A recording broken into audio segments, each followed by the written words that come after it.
I wasn't planning to record anything new over the Christmas period, but shout out to King Broly who highlighted to me a Famitsu interview with the staff at Nintendo concerning Metroid Prime 4. The interview and the machine translation used to bring it to us is courtesy of the Dino Man on both the Famiboards and Reset Era websites. As with other similar deep dives, I will narrate and commentate as we go. The first odd thing is that, although perhaps it's specified elsewhere in the article, is that even though individuals with the team are named within the article, as presented, the article doesn't seem to specify the names of the people on the development team who are talking to us, but we can assume that the people talking are Kensuke Tanabe and possibly also Risa Tabata. So let's have a look at question 1.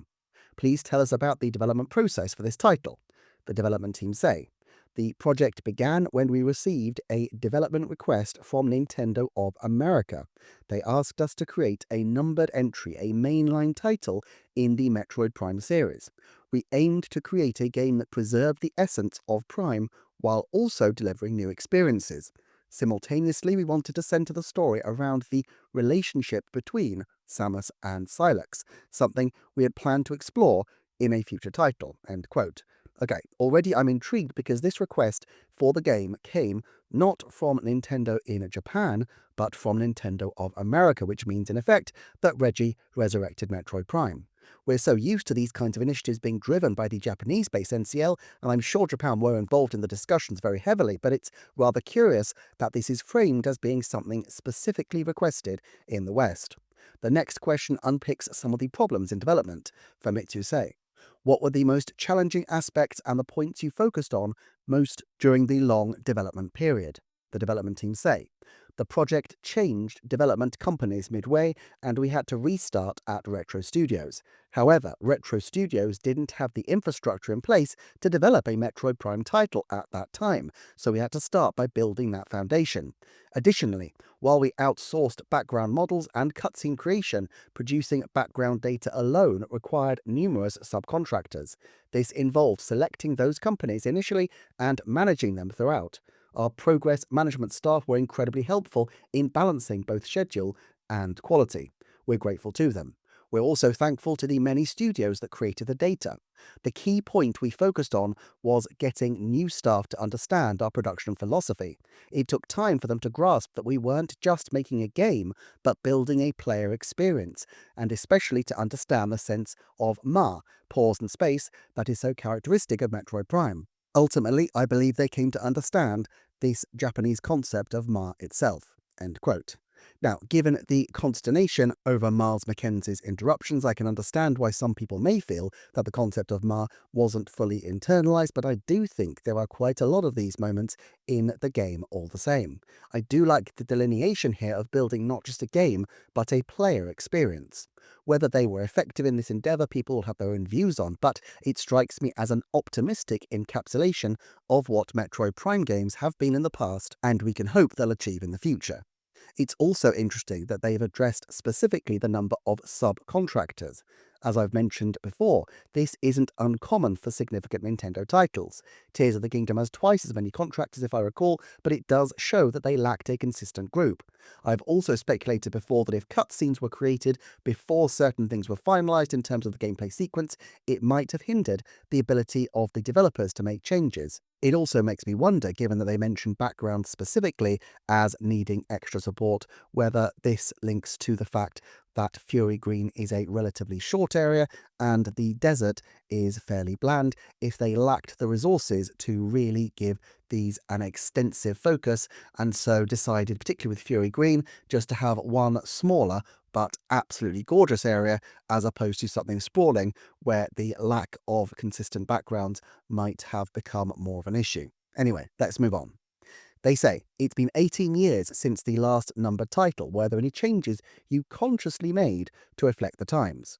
The development team say, when the project started, perhaps influenced by The Legend of Zelda Breath of the Wild, we saw quite a few online comments saying, I want to try an open-world Metroid.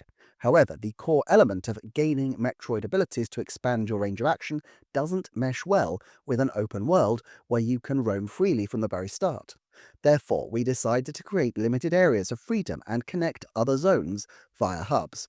We also thought that if players could move smoothly between these areas on the bike, it would serve as a part that eases the tension of exploration, adding pacing to the overall game. We recognised that completing the game took longer than expected and that players' impressions of open world games had changed. That said, at the point we restarted development of Retro Studios, we couldn't consider going back further on a project we'd already reset once. We resolved to see it through based on the original concept. During this time, shooters and action games had evolved, especially in terms of increased play speed. However, incorporating that would have made it difficult to maintain the tempo suitable for an adventure game, so we consciously chose not to. In other words, I believe it's a game largely untouched by the changes of the times. End quote. Okay, so this is another fascinating one. They acknowledge changes in how people perceive open worlds, but not specifically how, and that people have different views on shooters, but that they consciously rejected following these. It seems like the open world areas were indeed a response to Breath of the Wild, but perhaps more to expectations and trying to bridge the gap of the expectations they felt of a post Breath of the Wild Metroid Prime and the logistical challenges of the classic Metroid format. It does make me wonder if they hadn't announced Metroid Prime when they did, and they had no pressure to develop it, perhaps things would have taken a different turn. Certainly, there was a lot of speculation about some kind of Breath of the Wild version of Metroid Prime when Metroid Prime 4 was first released, and perhaps because they weren't fully developed in their ideas, pressure therefore formed to incorporate more open elements. At any rate, it's interesting that they mention the bike adding pace. Of course, to me, the bike in many respects slows the pace down as well. It does go fast. It goes fast through areas which require longer to traverse, and so in this sense, I wonder if they got this balance right. What's not stated is whether there was pressure from the top to address these kind of expectations. While it's never said specifically, it seems plausible to me that there would have been a hope from Nintendo that they would learn from their hugely successful Switch flagship Breath of the Wild. At any rate, let's keep going with a set of shorter questions. What meaning is conveyed by the subtitle Beyond? The development team intended it to mean transcending time and space. What is the biggest appeal of Metroid Prime 4 in a nutshell? Technically, these stunning graphics using massive texture data. We've fully maximized the hardware's potential, like maintaining a steady 60 frames per second on Nintendo Switch and 120 frames per second on Nintendo Switch 2 Edition. As a game, we want players to experience the unique genre of first-person adventure. If they play through to the end, we believe it will be a memorable experience that goes beyond the simple satisfaction of clearing the game. End quote. It's somewhat concerning that they lead with the technology over the gameplay as Metroid Prime 4's biggest appeal, but I'm also conscious that in these kind of interviews, they will have specific talking points to hit, and clearly Nintendo sees Metroid's utility here as a technological showcase in the context of Japanese media.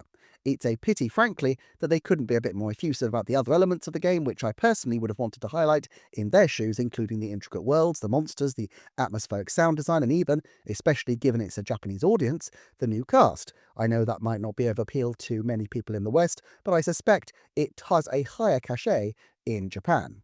At any rate, next question. Could you elaborate on features unique to the Nintendo Switch 2 edition?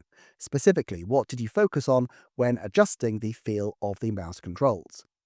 Since this is primarily a first-person game, we aim to ensure mouse controls felt satisfying for players accustomed to it, meeting their expectations. We spent considerable time fine-tuning camera movement and cursor control, and included numerous customizable options for players.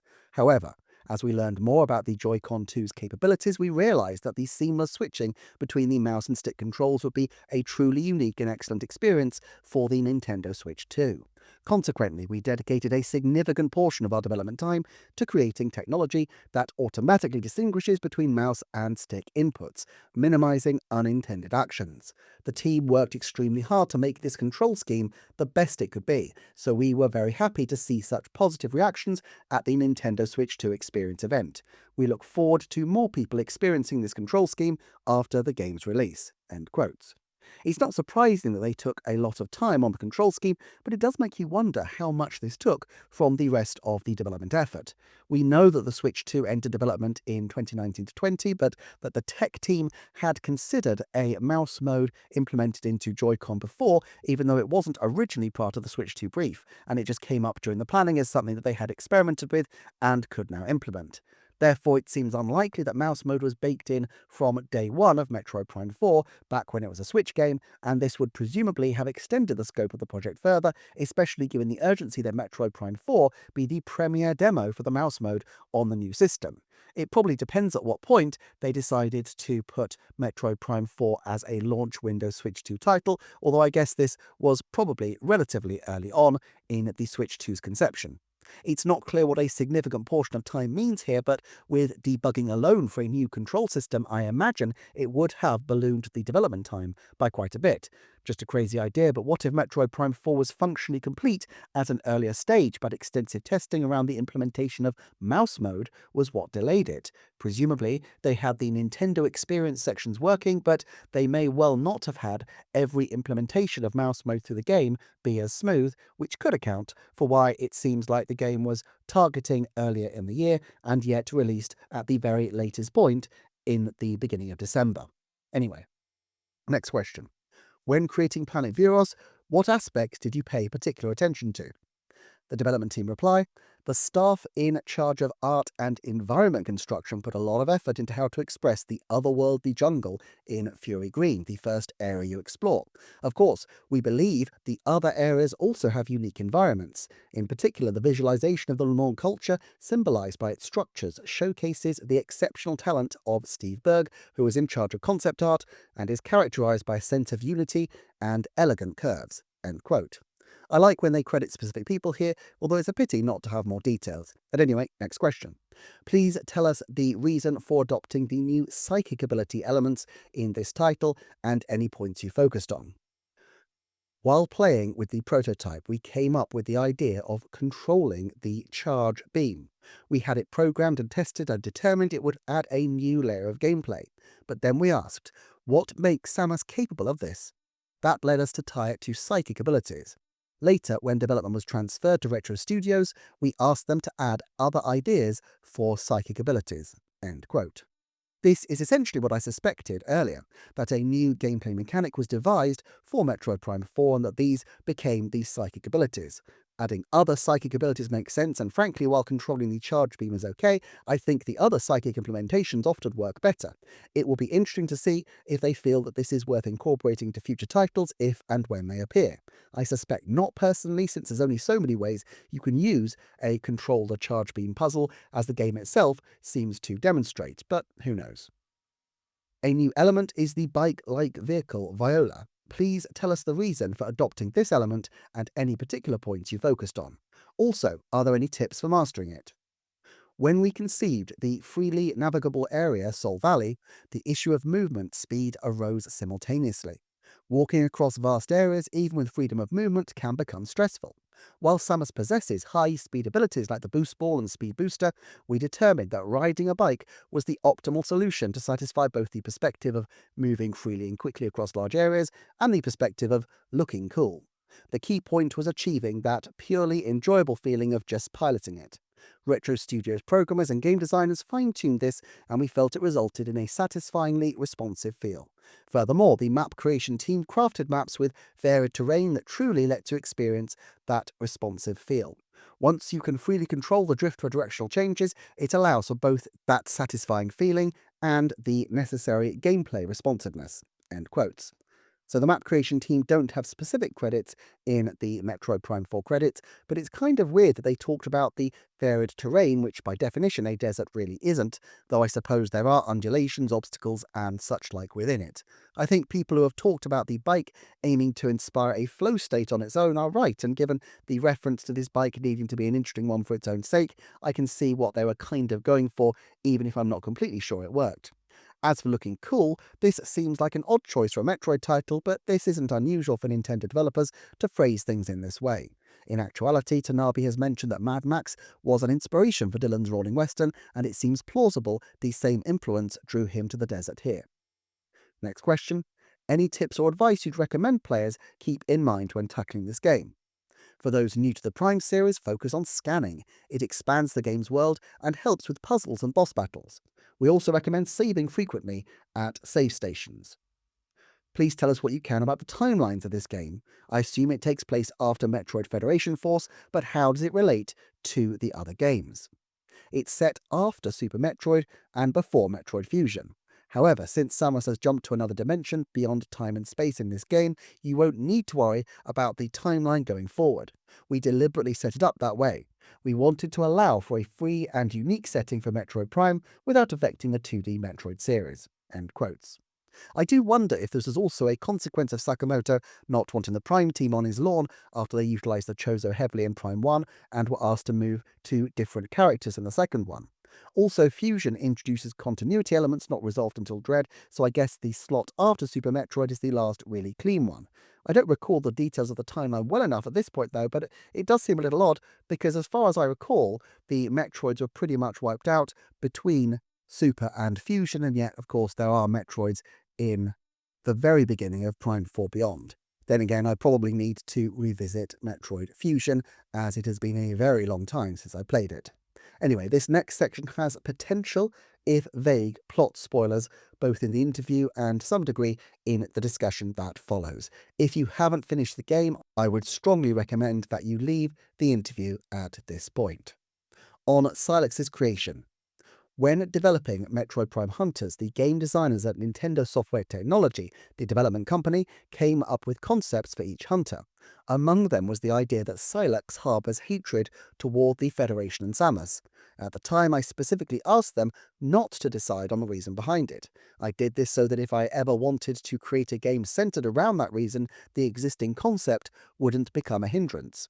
While laying groundwork in the endings of Metroid Prime 3 and Federation Force, we finally decided on the specifics of what happened in the past for this game.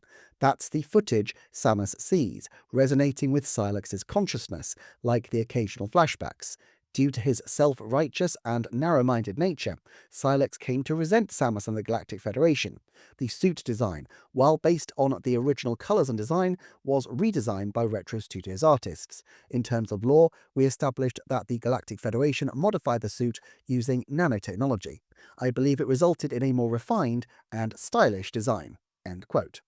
So despite having concepts, the fact that it was only finalised in Metroid Prime 4 might make sense, given those past hints about the revelation of Silex seeming frankly more impressive than the details that we actually seem to have in the game.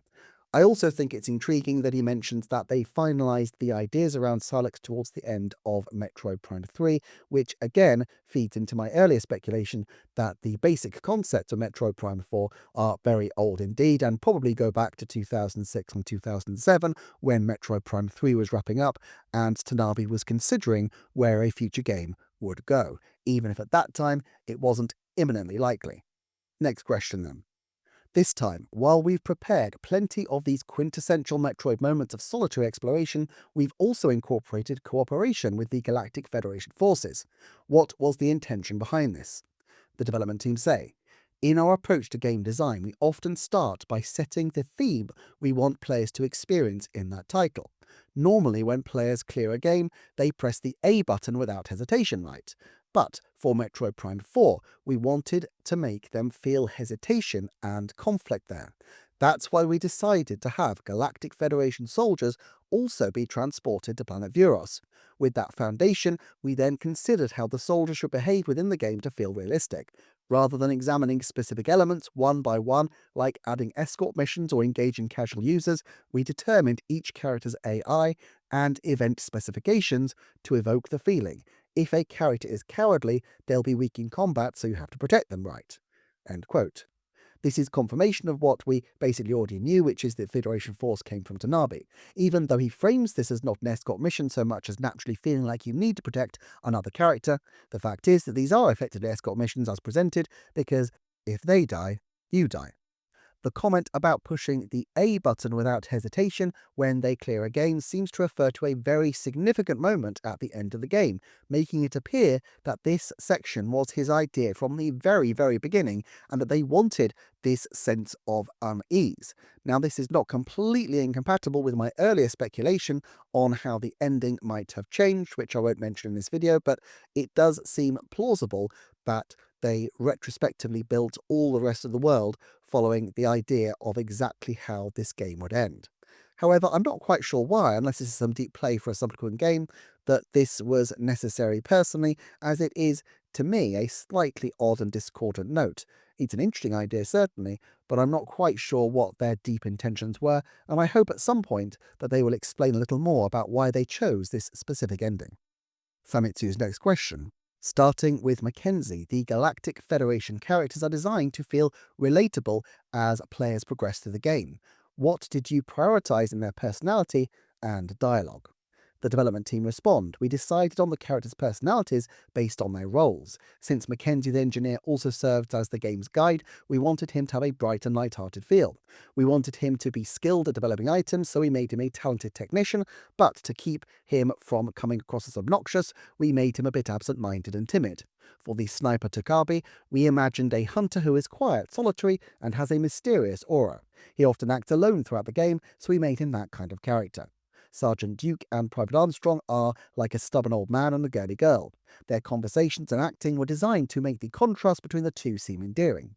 Also, when they act together with Samus, they were programmed to show their characteristics: the reckless private who tends to rush in first, and the calm sergeant who is reliable and has strong firepower. I actually designed events centered around them, but unfortunately, due to scheduling issues, I couldn't make them happen. The android View 995 was designed as the pilot of a giant mech.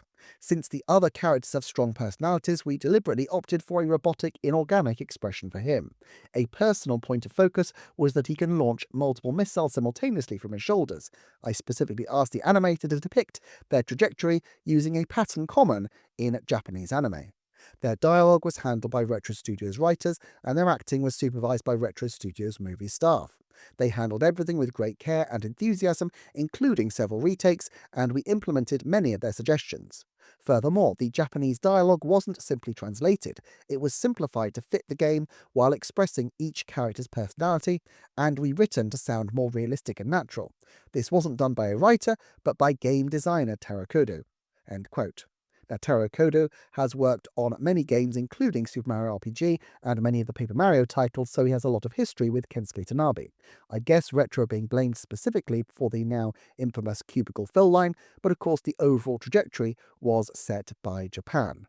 Despite the fact that these characters haven't been universally well regarded, I do think that Retro Studios' work on developing them has been pretty effective in terms of their character movement and overall impression. Whether or not they should be in a game or not is a slightly different matter, and personally I quite like them by the end, but I can certainly see why people might feel that they impede upon the Metroid Prime 4 sense of isolation. Finally, if there's anything you'd like to share with those currently playing Metroid Prime 4 from Mitsuse, or those who haven't played it yet, please tell us. The development team say, "We hope you experience the graphics and smooth gameplay we aimed for at the highest level among Nintendo games. We'd be delighted if you not only clear the game, but also take the time to explore every corner of this world." This applies to the Federation soldiers too. Their conversations and movements were crafted with great care to ensure that they aren't just AI characters. You'll feel this if you return to their place multiple times during the game and engage in conversation. Above all, the Metroid Prime series is fundamentally a game about thinking and finding answers.